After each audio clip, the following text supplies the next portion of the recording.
हो मंडळी हो, हॉटस्पॉट इथंच आहे बर का. तर मग चला चॅनलला सबस्क्राईब करा आणि घंटी नक्की वाजवा.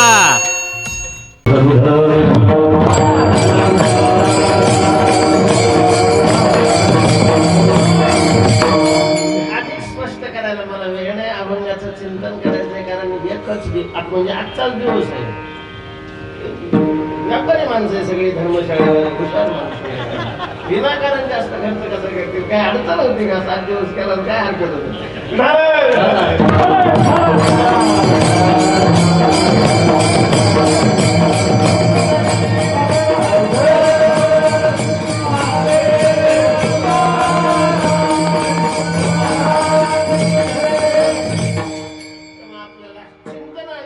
जो अभंग आहे त्याचं चिंतन करायचंय आणि त्या अभंगामध्ये तुकोबारायांनी स्वतःची भूमिका स्पष्ट करत असताना तुकोबाराय म्हणतात की प्रभू मी रंक आहे, अनाथ आहे आणि दीन अशा. तेव्हा तुकोबाराय रंक स्वतःला काय म्हणतात? रंक शब्दाचा अर्थ काय? तर रंक शब्दाचा अर्थ आहे गरीब. रंक शब्दाचा अर्थ काय आहे? गरीब आहे. गरीब म्हणजे आवश्यक असणाऱ्या ज्या वस्तू आहेत त्या वस्तूचा अभाव ज्याच्याकडे असतो त्याला काय म्हटलं जातं? रंक अशा प्रकारचं. राजा आणि रंक, राजाच्या विरुद्ध शब्द रंक अशा प्रकारचा. तर तुकाराम महाराज परिस्थितीनं गरीब होते हे सगळ्यांनाच माहिती. आणि सदैव सुरती या ठिकाणी त्या अर्थाने तुकोबारायांनी नक्कीच शब्द वापरला नसेल, पण तुकोबारायांना जे हवं आहे, तुकोबारायांना जे अपेक्षित आहे, तुकोबारायांनी जे मागितलेलं आहे ते तुकोबारायांच्या जवळ नाही. हे रंक या शब्दातून तुकोबारायांना सांगायचं. तुकोबारायांनी भगवान शंकराकडे जी वस्तू मागितलेली आहे, काही धातुके पाठवा, त्या बाबतीत तुकोबाराय म्हणतात मी काय गरीब अशा प्रकारची ती वस्तू माझ्याकडे नाहीये, म्हणून मी तुमच्या पुढे पदर पसरलेला आहे. अर्थात मी रंक आहे. रंक शब्दाचा अर्थ अभावग्रस्त, गरीब.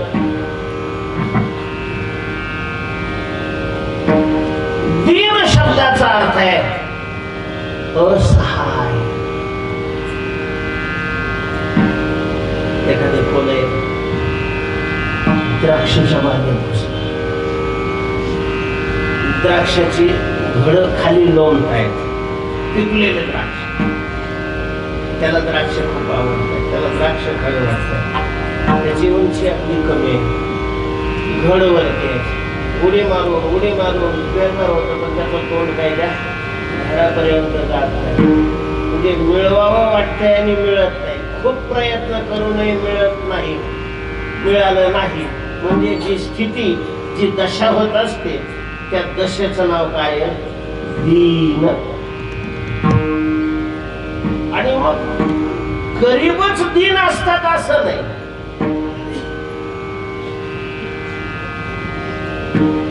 गरीबावर दीनतेचा आरोप केला जातो.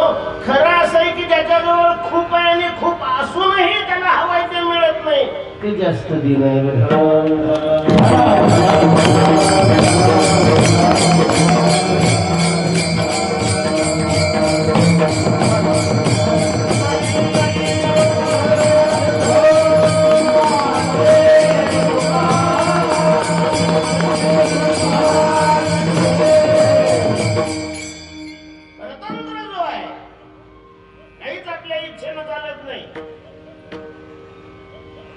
ज्याच्या अधीन आहे ते त्याला ओढीत नेतात आणि मग हे दीन अशा प्रकारचं म्हणतात आम्हाला या इंद्रियाने दीन बनव.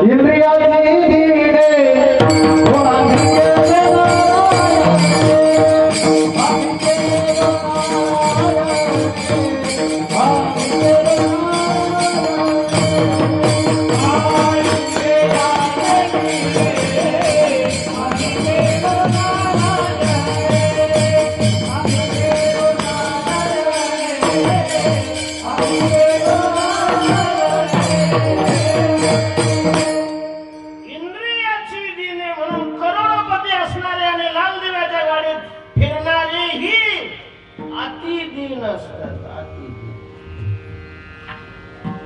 संपन्न माणसं जास्त दिन असतात. तुम्ही पहा, एखादा सामान्य मनुष्य असेल, माझ्यावर बसलेला आहे, त्याला पलंग आणि फार चांगल्या प्रकारचं फर्निचर पूर्ण ताण लागली, परदेशी उठतो, तिथं पाणी तिथं जातो, ग्लासवर घेतो पाणी. श्रीमंत माणसं असली ना, पटवर बसलेली असते, तहान लागलेली असते, समोर माठ असतो, त्याच्यात गार पाणी असतं, बस असा आहे करायला असतो. ए रे कुठे रे, ए कुठे रे, ए कुठे का रे, ए कुठे रे, का त्याला पाणी प्यायचं असतं. पण पाणी प्यायला उठून त्या माठापर्यंत तो जाऊ शकतो आणि द्यायला कोणीच जवळ राहिलेलं नसतं. कारण याने कोणालाच काही दिलेलं नाही, तर याला तरी कोण काय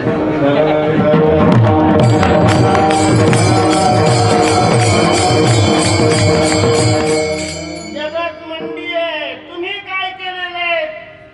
जग तुमच्याशी तसाच व्यवहार करणार आहे. लोकांची तक्रार असते, लोक आमच्याशी असं का वागतात? जरा विचार कर थोडासा, तू लोकांशी कसा वागतो, म्हणजे तू कसंही लोकांशी वागावं आणि लोकांनी तुझ्याशी चांगलं वागावं ही जर अपेक्षा करत असतील, तर ती तुझी अपेक्षा कशी पूर्ण होईल? जगामध्ये आहे ना, असा एक प्राणी आहे, सगळेच त्याचे शत्रू आहे. मला मुंगी पासून गरुडापर्यंत सगळेच त्याचे शत्रू आहेत. कोण आहे? साप आहे. मुंग्या त्याला मारतात, चिमण्या मारतात, मुंगसही मारत, कुत्रे मांजर तर त्यांच्यापेक्षा कमी याच्यात असलं तर ते मारतातच. मग गरुडही मारतो, माणसंही मारतो, सगळेच शत्रू आहे. त्याचं कारण काय आहे? तो सगळ्याचा शत्रू आहे. तो सगळ्याचा शत्रू असल्यामुळं सगळे त्याचे काय होतात? शत्रू. आपल्याला समाजाने आपल्याशी चांगलं वागावं असं वाटत असेल, आपण समाजाशी काय वागावं? असो. तेव्हा दीन शब्दाचा अर्थ असा आहे आणि अनाथ शब्दाचा अर्थ आहे आश्रयरहित. आश्रयरहित असलेला अनाथ असतो. अनाथ असलेली सगळीच माणसं दीन नसतात. काही दीनही असतात, रंकही असतात आणि अनाथही असतात. पण या तिन्ही याचे अर्थ भिन्न भिन्न असल्यामुळं तुकोबाराय म्हणतात की प्रभू मी अनाथ आहे, दीन आहे आणि रंक आहे. आता थोडस आणखीन एका वेगळे इकडून या शब्दाकडे पाहिलं तर मध्येच तुकाराम महाराज खोटं कधीच बोलत नाही असं काल आपण सांगितलं. आणि स्वतःचा परिचय देत असताना तुकोबारायांनी स्वतःला दीन, अनाथ आणि रंक म्हटलेले. तुकाराम महाराज दीन होते. इंद्रियाच्या जे अधीन आहेत ते दीन आहेत हे नक्की आहे. तुकाराम महाराज इंद्रियाच्या अधीन नव्हते. तुकाराम महाराजांच्या अधीन इंद्रिय होते. महाराज काय टप्परायची भेची, तुकोबारायांच्या आज्ञेचं भंग करण्याची, कापून टाकलं असतं. शतखंड माझी होईल रसना झाल्या वचन पालटेन. थर थर थर थर थर थर थर थर कापत होती मला सगळे इंद्रिय. तुकोबारायांच्या समोर इंद्रियाचे धनी आम्ही.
क्रोध बंदी खानी तुका म्हणे दिले दोन्ही इंद्रियाचे धनी आम्ही झालो गोसावी आणि दिन तेव्हा मग तुकाराम महाराज दिन नसताना दिन कसे म्हणून घेतात आणि मग जे नाही ते म्हणणं हे खोटं नाही का कदाचित अशा प्रकारची शंका येऊ शकते तर याचं उत्तर असं आहे परंतु या ठिकाणी तुकोबारायांनी हे जे शब्द वापरलेले आहेत ते शब्द विनम्रता प्रतिपादन करण्याकरता वापरलेले त्या शब्दाचा शब्दशः अर्थ घेण्याकरता नाही नेहमी अर्थ करत असताना वक्त्याचं तात्पर्य प्रधान असतं शब्दाचे अर्थ प्रधान नसतात तो शब्द ज्या वक्त्याने उच्चारलेला आहे त्या वक्त्याचे तात्पर्य प्रधान असतं पुणे बाहेर मरणाचं तुम्ही घाल डोक्यात असं एखाद्या वडिलांनी मुलाला सांगितलं काय कर डोक्यात टोपी भांड्यात पाणी घाल खिशात वस्तू घाल तसं डोक्यात टोपी घाला तर तो भांड्याला तोंड असतं खिशाला तोंड असतं डोक्यात टोपी घालायची तर डोक्याला कुठं तोंड आहे पण वडिलांची आज्ञा आहे लगेच त्यांनी येळा घेतला लागला कापायला असा त्याचा अर्थ आहे का डोकं कापून त्याच्यात टोपी घाल तसा त्याचा अर्थ नाही पण शब्दशः अर्थ तसाच आहे डोक्यात टोपी घाल पण वक्त्याचा भाव तसा नसल्यामुळं कुणीही डोकं फोडीत नाही तर डोक्यावर अशा प्रकारची टोपी म्हणून अर्थ करत असताना शब्दाच्या शक्तीपेक्षाही वक्त्याचं तात्पर्य महत्वाचं या ठिकाणी तुकोबारे म्हणतात मी अशा प्रकारचा विनम्र भाव आहे तुकोबाऱ्यांचा फार विनम्र किंवा तुम्ही विश्वनाथ ठीक आहे स्वतःविषयी ते विनम्र होते पण भगवान शंकराविषयी विश्वनाथ असं जे म्हणतात विश्वाचे मालक आपण आहात विश्वातला या जगातला कुठलाच अशा प्रकारचा भाग भगवान शंकराच्या नावे नसताना तुकोबारायांनी त्यांना विश्वनाथ कसं म्हटलेलं असे काल मी शंका घेतली जो ज्याचा मालक आहे ती वस्तू त्याच्या नावावर असते त्याच्या मालकीची असते भगवान शंकर विश्वाचे नाते विश्व त्यांच्या मालकीत असतो बघा तुम्ही नगरपालिकेमध्ये जाऊन सगळे पुऱ्या करता बसून शंकराच्या नावावर किती इस्टेट आहे भगवान शंकराला विश्वनाथ कसं म्हटलं जातं याचं उत्तर आपल्याला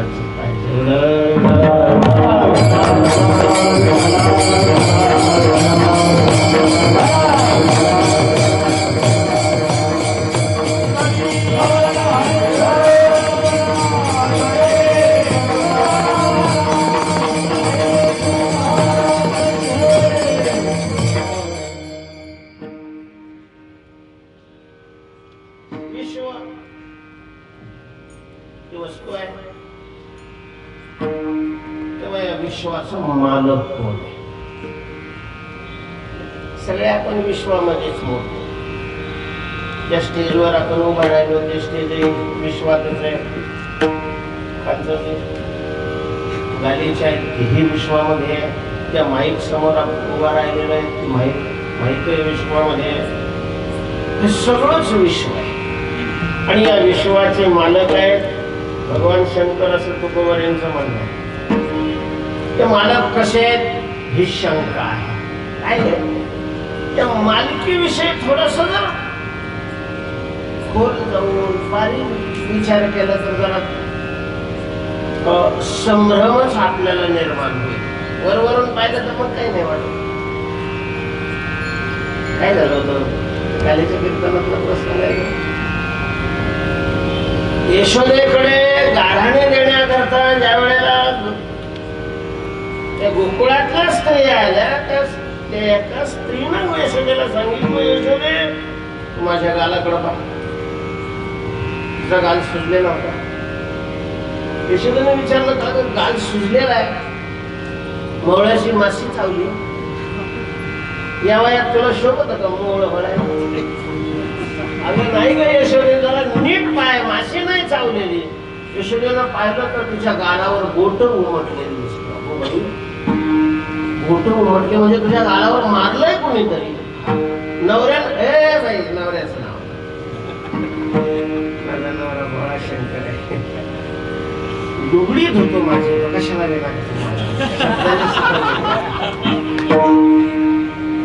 नवऱ्याने मारलं नाही, अशी चावलेली नाही, मारलेलं आहे, बोट उमटलेले आहे. कुणी मारलं? मग तू विचारते ना, तू कृष्ण काय कोड्या करतो, म्हणजे कृष्णाने मारलं तुला? तिने सांगितलं हा. यशोदेचा अंतःकरण झालं, कारण ती बाई यशोदेच्याही पेक्षा वयाने मोठी होती आणि तिला तिच्या पोरांनी मारलेलं आहे. लगेच कृष्णाला बोलावून घेतलं. कृष्णा, म्हणलाही मला बोलावलंस काय आहे? कृष्णा इकडे जवळ आले. कृष्णाला विचारलं. कृष्णाने सांगितलं, कृष्णा तू या मावशीला ओळखतोस? कृष्णाने म्हणा चांगला ओळखतो. कालच हिची आणि माझी काय झाली होती, भेट झाली नाही. कृष्णा तू हिच्या गालात मारलंस? तो म्हणला हा. आता आरोपीच प्रत्यक्ष गुन्हा कबूल करतोय. यशोदेला काय बोलावं समजेला गेलं. यशोदेने विचारलं, कृष्णा अरे पण तू का मारलंस हिला? चोर आहे म्हटले मी. अरे काय चोरलं गेलं? तिला विचारणार म्हणजे सगळं मलाच विचारणार का? तिला मी काही विचारणार? यशोदेने तिला विचारलं, का ग बाई काय गुन्हा केला होतास तू? गुन्हा याचं मी चोरलं काय, पण मग मारलं कशामुळं? काही नाही. मी म्हटले वृंदावनाच्या कट्ट्यावर, तुळशीच्या कट्ट्यावर बसलेले होते, हात तिकडून सनकाळी पेटून आला लागलं. बोल टोळकच होते. त्याला पाहिल्यानंतर माझ्या अंतःकरणात प्रेम निर्माण झालं. मी उभे राहिले, त्याच्या जवळ गेले, पाठीवरून हात फिरवला. उभं बोलायचं म्हणून विचारलं, कृष्णा सनकाळी पेटवून कुठं चालणार आहे? काही कारण नव्हतं विचारायचं, काहीतरी विचारायचं म्हणून विचारलं. मग तो म्हणला छपराला लावायचं. म्हणजे त्यांचं जे घर होतं त्या छपरात ते राहत होते, त्या छपराला लावायला. मी म्हटलं त्याला, काय रे आमच्या गरीबाचं घर जाळतोस? बस एवढंच मी म्हटलं. त्यानं सनकाळी फेकून दिली. असा एक पाय मागं एक पाय पुढं, हात मागं केले. मला विचारलं, कोणाचं घर आहे? म्हणलं माझं. कोणाचं घर आहे? म्हणलं माझं आहे. तुम्हाला तिसऱ्यांदा विचारतो, कोणाचं घर आहे? तिसऱ्यांदा मी माझं म्हणलं की काय संस्कारात दिली गेला पुढे. सांगितलं माझं काय कृष्णाला विचारलं. कृष्ण खरं आहे? 100% 100% खरं आहे. हे खोटं अजिबात बोललेली नाही. अरे पण मग तिला का मारलं? ती म्हणे घर माझं आहे म्हणले. ती का मारलं? घर माझं आहे. आई तूही लक्षात ठेव, दुसऱ्याच्या वस्तूला जर माझं म्हणलं तर मी अशाच मुस्कारात हाणतो. लोकांच्या लक्षात येत नसतील तो भाग वेगळा.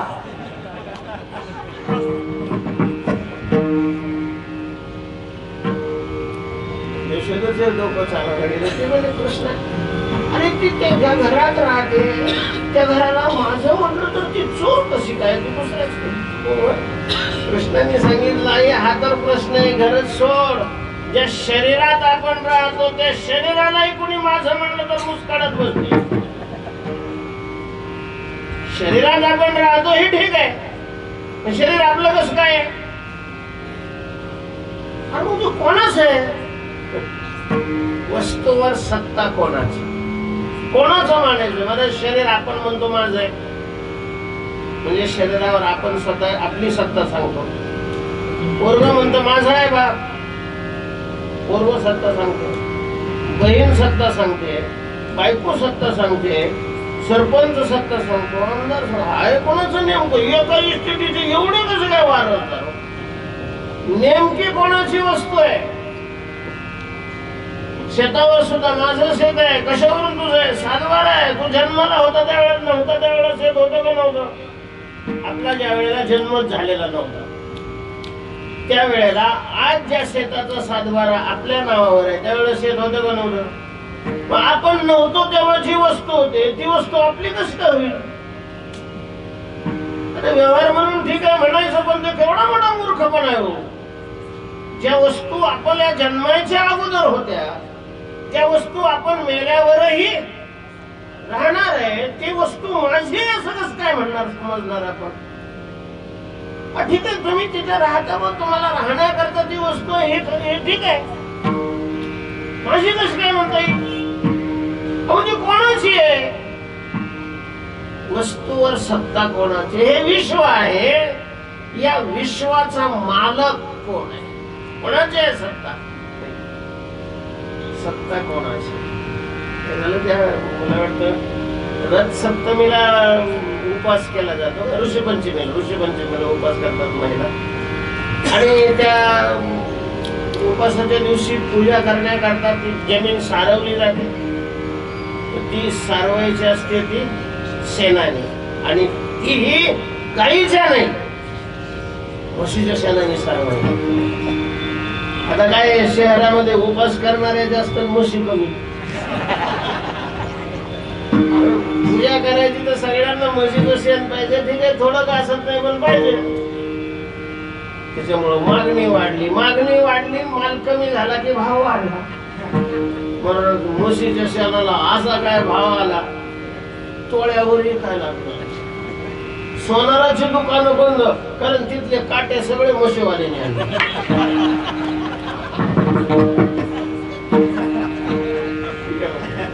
हे रांग लागले का?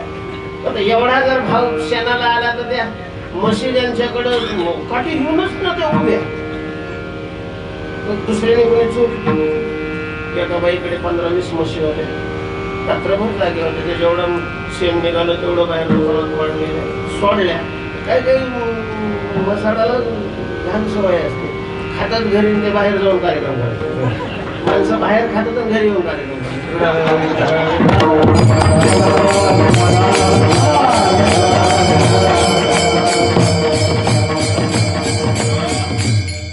म्हणून ती घमेला घेऊन म्हशीच्या मागे बरंच त्याच्यातली एक म्हैस उजळली. आता बाकीच्या म्हशी जास्त असल्या म्हणून माताला किंमत देऊन ती मागं थांबली, पण काम बिघडलं. तिला पुढे जाऊन एका घरासमोर कार्यक्रम केला, तिथं शेण टाकलं. शेणाचा एवढा भाव वाढलेला, म्हैस आपल्या दारासमोर आलेली आहे, सणासुदीचा दिवस, उपवासाचा दिवस गावात, आणि असा काही कार्यक्रम सुरू झाला तर कुठं बोर्ड लावावा लागत नाही, पत्रिका छापाव्या लागत नाही, निमंत्रण द्यावं लागत नाही. माणसं स्वखुशीनं, अख्खा हुशारीनं, सपरिवार सकुटुंब कार्यक्रमाची शोभा वाढवण्याकरता आल्याशिवाय राहत नाही. तो हे आमचं चाललंय मोठं, तू अशीच आहे, तू तशीच आहे, तुझा नवरा असा आहे, तुझा सासरा कसा आहे. आता काय संबंध आहे का बरं त्या शेणाचा आणि सासऱ्याचा? पण आता भांडणच येत निघाली म्हणजे सगळंच निघालं. तशा प्रकारचा म्हातारा माणूस सगळे माणूस होते, अगं बाया मग काय लागलं, कारण भांडणं करता काय आहे, कशामुळे तुमची भांडणं लागलं? बरं झालं बाबा, तुम्ही सांगा, हे शेण कोणाचं, तिचं आहे का माझं?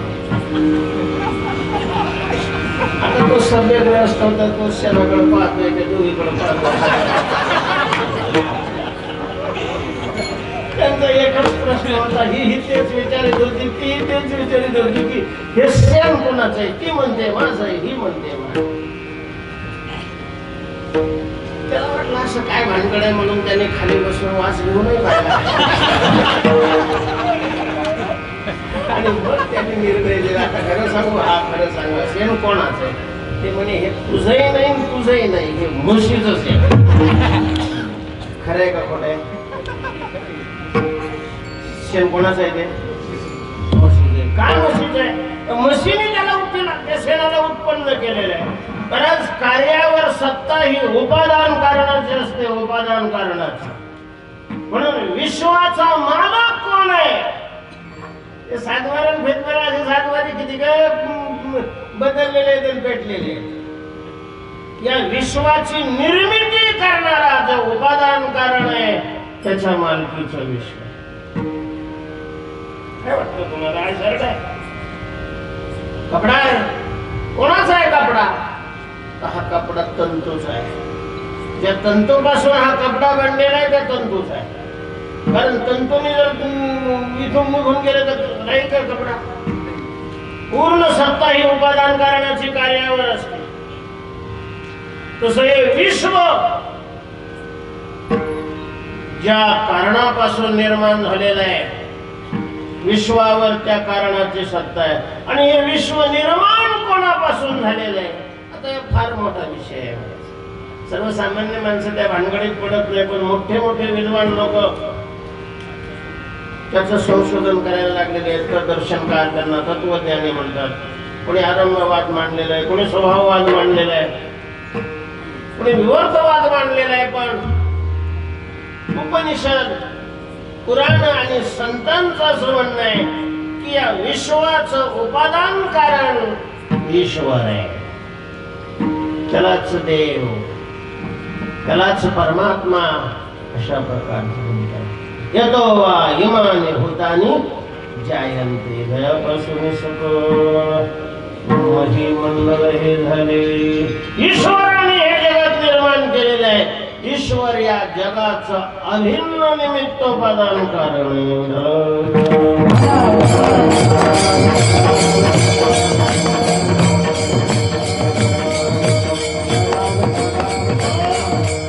सावधान, जगातल्या कुठल्याही वस्तूला माझी वस्तू आहे म्हणण्याचा मूर्खपणा नका करू. व्यवहार म्हणून वरून म्हणायचं, समजायचं नाही. ती वस्तू आपली आहे, आपली म्हणलं की टोला बसला समजायचं. का दुःख भोगावं लागतं आम्हाला जगतामध्ये? याच कारणामुळं या विश्वातल्या कुठल्याच वस्तूचा आपला संबंध नसताना त्या वस्तूला आपण काय म्हणतो? माझी. अहो लय रडायला लागलाय. काय रडायला लागलाय? त्याचं पोरगं गेलं. रोज तिकडं बाउंड्रीवर मरतात तेव्हा नाही रडत हा का? त्याला माझं नाही समजलं, यालाही माझं नसलं समजलं काय रडावं लागलं असतं? त्याला पोरगं मरणं कारण नाही, त्याचं माझं म्हणणं कारण आहे. आणि माझं नसताना माझं म्हणते म्हणून रडावं लागतं. समजायचं नाही. व्यवहार म्हणून तशा प्रकारचं समजायचं नाही. हे आपलं काहीच नाही. आपलं शरीर नाही आपलं, तर बाकीच्या वस्तूला काय संबंध नाही. कारण शरीराचीही उत्पत्ती आपल्यापासून झालेली आहे.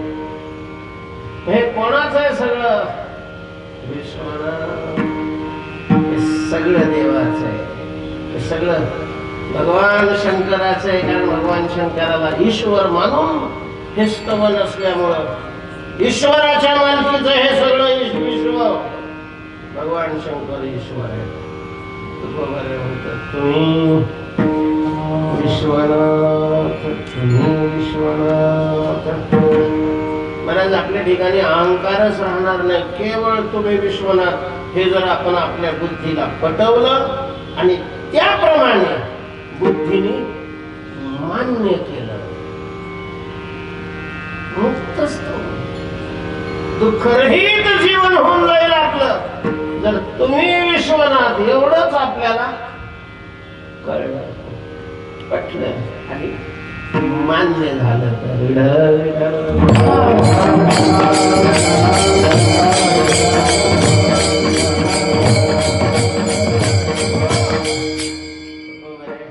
या पत्रामध्ये प्रार्थना करतायत, स्तवन करतायत. प्रभू आपण विश्वनाथ आहात, मी मात्र अनाथ आहे, रंग आहे, आणि म्हणून माझी प्रार्थना आहे. काय म्हणणं आहे?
प्रभू मी बराडी आहे. बराडी बराडी म्हणजे काय हो? वराडी नाही. वराडी वेगळा आणि बराडी वेगळा. बराडी शब्दाचा अर्थ आषाढभूत. कधी कधी काही ठिकाणी एखादं काम करण्याकरता आपण ज्या वेळेला निघतो त्यावेळेला निघतानाच आपल्याला माहिती असतं की आपलं तिथं काम होणार नाही, पण तरी कर्तव्य म्हणून आपण जाऊन येऊ. काही ठिकाणी होऊही शकतं, होणारही नाही असा भाव असतो. आणि काही ठिकाणं असे असतात की तिथे गेलं की आपलं काम 100% नाही 101% होणार म्हणजे होणार. अशा प्रकारची अपेक्षा धारण ज्याने केलेली असते त्याला नाव काय प्राप्त होतं? बराडी. बराडी. तर भगवान शंकराकडे जो मागायला जातो तो रिकाम्या हाताने परत येतच नाही, असा भगवान शंकराची ख्याती असल्यामुळं तुकोबारायांच्या मनामध्ये ही आशा निर्माण झालेली होती की आपण भगवान शंकराकडे जर मागणी केली तर ही निश्चित मागणी आपली पूर्ण होणार आहे. म्हणून तुकोबाराय म्हणतात मी बराडी आहे, आषाढभूत अशा प्रकारचा आहे, आणि तुम्ही थोडीशी कृपा कराल ही मला खात्री आहे, विश्वास आहे. कशामुळे विश्वास आहे? त्याची काही कारण आहे. काय कारण आहे? त्याच्यापैकी काही कारण दुसऱ्या चरणात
तुमच्या जवळ ऊन काय आहे? ऊन उणीव अर्थात कमतरता, अपूर्णता. तुमच्या जवळ अपूर्णता नाही, आपण परिपूर्ण आहात. देण्याचा व्यवहार घडण्याकरता अर्थात दाता होण्याकरता 2 गुणाची आवश्यकता असते. तो दाता होऊ शकतो, एकतर तो संपन्न असावा लागतो आणि उदार असावा लागतो.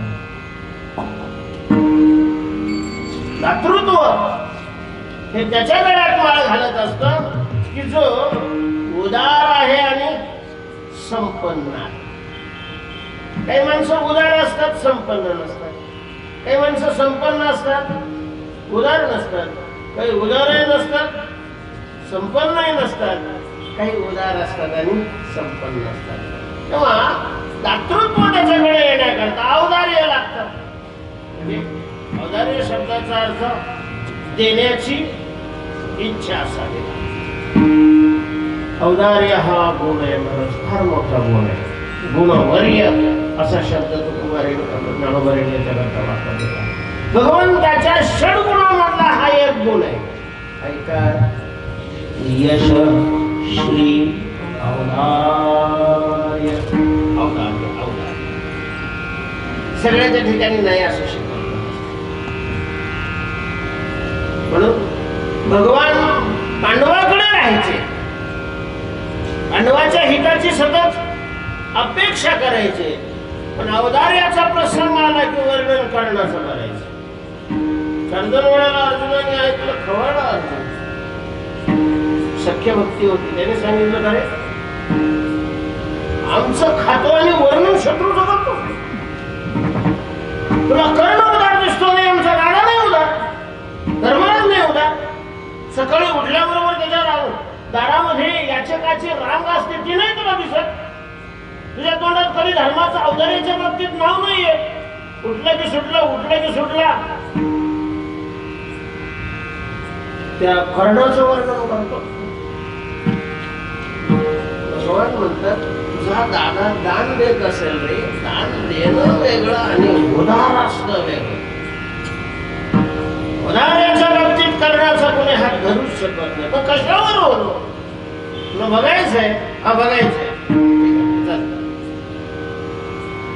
त्यांनी त्याला एकांतात नेलं, त्याचे जे राजसी कपडे सगळे काढले, साधूचा वेश दिला, बघू आबोळला, नकली दाढी लावली.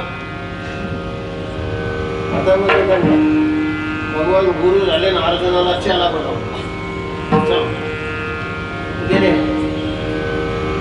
तिथं जाईपर्यंत अशी काय भगवंतांनी माया केली, असा पाऊस झाला, असा पाऊस झाला, सगळं ओलं चिंब करून टाकलं.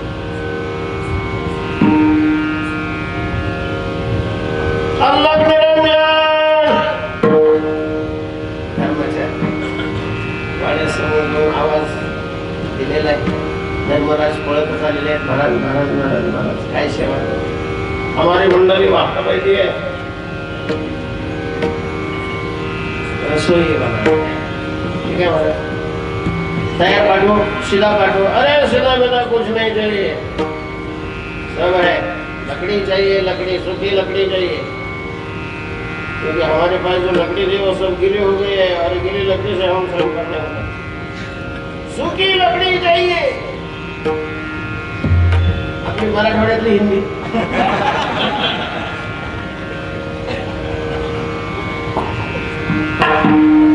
वाळलेली लाकडं पाहिजे. आपल्याला मराठीचा अभिमान पाहिजे. साधूचं बोलणं थोडस लगेच धर्मराजाने नौकराला पाठवले, झाले यांना जेवढं लागतं तेवढं वाढलेलं सरपण द्या. परत ते नौकर सगळीकडे फिरले, चौकडे गेलेले आहे, कुठंच सरपण देवाला का सगळंच बोल करून टाकतो, कुठंच वाढलेलं सरपण. हे क्या देता है, कंजूस आहे.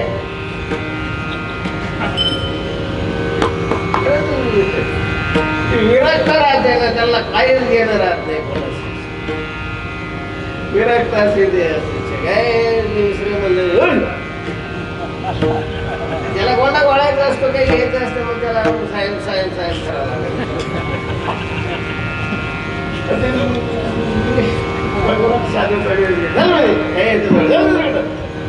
गेले कर्णाच अल्लाह निरंजन. सुखी लकडी चाहिए. त्यांनी पाठवली माणसं, वाळलेलं काय नाही सरपण नाही. कर्णाने तलवार घेतली आणि ज्या पलंगावर तो बसत होता, परत चंदनाचा पलंग, अत्यंत सुंदर अशा प्रकारचं कोरीव काम केलेलं राजाचा पलंग आहे तो, फार फार फार आवडलेला आहे. आणि ते सरपण सांगितलं, मला आठवून देऊ का? भगवंतांनी सांगितलंय रे, कोणाचं वर्णन करायचं? औदार्य ही वृत्तीच वेगळी आहे. तिथं आव आणून नाही चालत.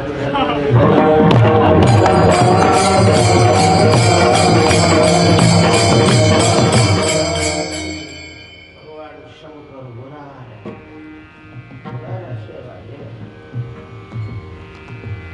त्यांच्यापाशी औदार्यही आहे आणि संपन्नता आहे.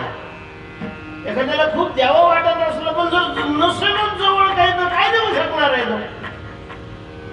भगवान शंकराजवळ औदार्यही आहे आणि भगवान शंकर संपन्न आहे. महापाशी तुमच्याजवळ कशाची कमी आहे? मला फार लागत नाही. आपल्याकडे कसं असतं, 100 मागितले का मग 10 मिळतात. एखाद्याला 100 मागितले तर काय बाबा पाऊस पडायला गेला इकडे जाणं गेलं तो भाग वेगळा. मग ठीक आहे, आता तुम्ही आले तर तुम्हाला नाही कसं काय म्हणता, जोडी घेऊन घ्या. 100 मागितले तर 10. आणि भगवान शंकराकडे भगवान विष्णूकडे असे सहस्रावरी दे सर्वस्व आपण त्या पोराने वाटीभर दूध मागितलं. उपमान्य वाटीभर दूध मागितलं. बरं यांनी वाटी नाही दुधाचा समुद्रच देऊन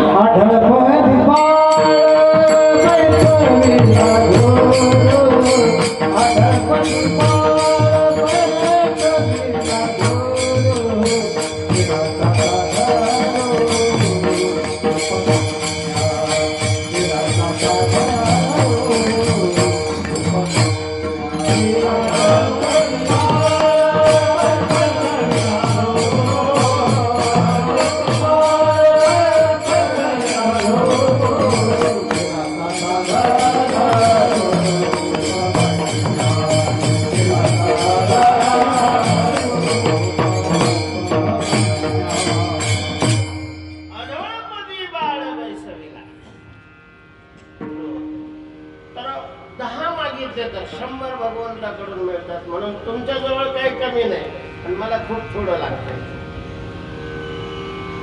काय होणे तुम्हाला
व्यक्त केलेले आहेत. तुकोबाराय म्हणतात की हे देवा,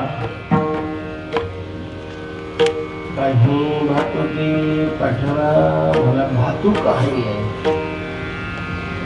भातुक म्हणजे खाऊ, जो गोड असतो, मुलांना खूप आवडतो. तुकोबाराय भक्त आहेत आणि भक्तांना अत्यंत गोड लागणारा, आवडणारा खाऊ कोणता असेल तर भगवत विषय प्रेम. म्हणून काही ठिकाणी प्रेम भातुकी असायचा किंवा प्रेमाची भातुक, अर्थात भगवत विषय प्रेम. त्या प्रेमाची मला अपेक्षा आहे आणि ती तुम्ही पाठवावी. प्रेम भातुकी, प्रेम म्हणजे काय, कशा करता तुकोबाराय प्रेम मागत असतील आणि ही मागणी शंकराकडेच का केलेली आहे, असा मोठा विषयातून आपली वेळ संपत आलेली. तर थोडक्यात त्याचं चिंतन आहे. प्रेमाचं स्वरूप कसं शब्दातीत आहे. नारद महर्षी म्हणतात अनिर्वचनीयम प्रेम स्वरूपम मोठा साधनवत. पण प्रेमाची भक्ती क्षेत्रामध्ये नितांत गरज आहे.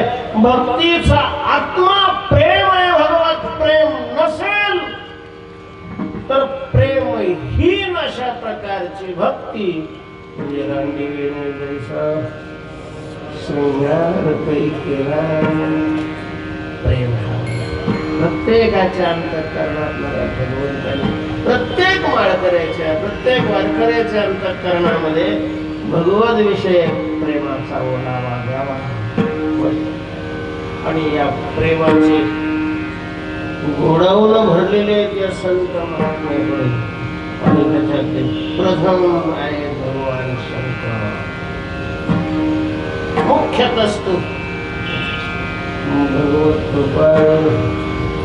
त्या प्रेमाची प्राप्ती कुठून होते, कशी होते, नारद महर्षींनी आपल्या भक्ती सूत्रामध्ये खूप विस्ताराने चिंतन केलेलं आहे.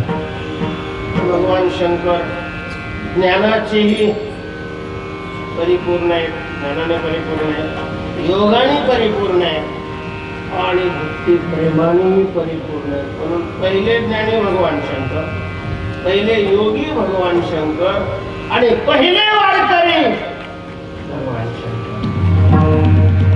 त्यामुळं प्रेमाचा साठा भगवान शंकराकडे. आश्चर्य वाटेल तुम्हाला, भगवान शंकर जगाचे कॅबिनेट मंत्री. 3 मुख्य देव आहेत, ब्रह्मदेव, विष्णू आणि शंकर. त्या तिघांमध्ये शंकर श्रेष्ठ मानले जातात. जगाचं खातं त्यांच्याकडे, जगाचं खातं त्यांच्याकडे. आणि तुम्हाला माहिती आहे राहतात कुठं, मसलवाट्यामध्ये. फेरन लावली नाही बांधलं.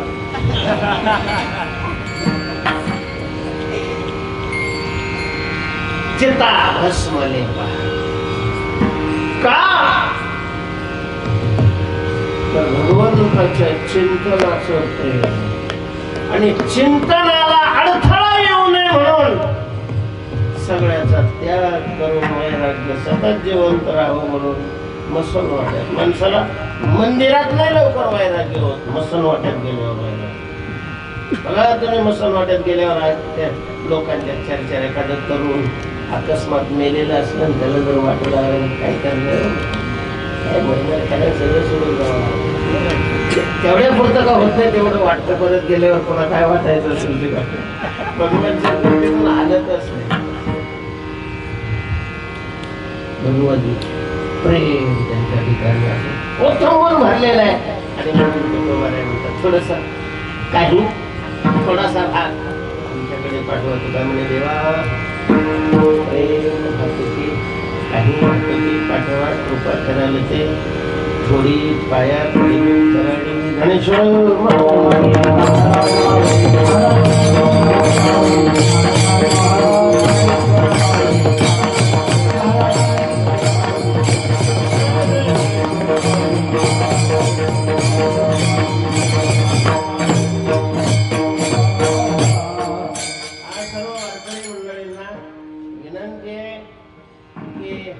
धर्मशाळेवाल्याने सगळ्यांच्या फराळाची व्यवस्था केलेली आहे.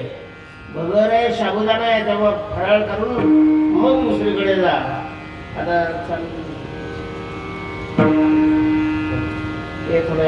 सत्कार विठाला जे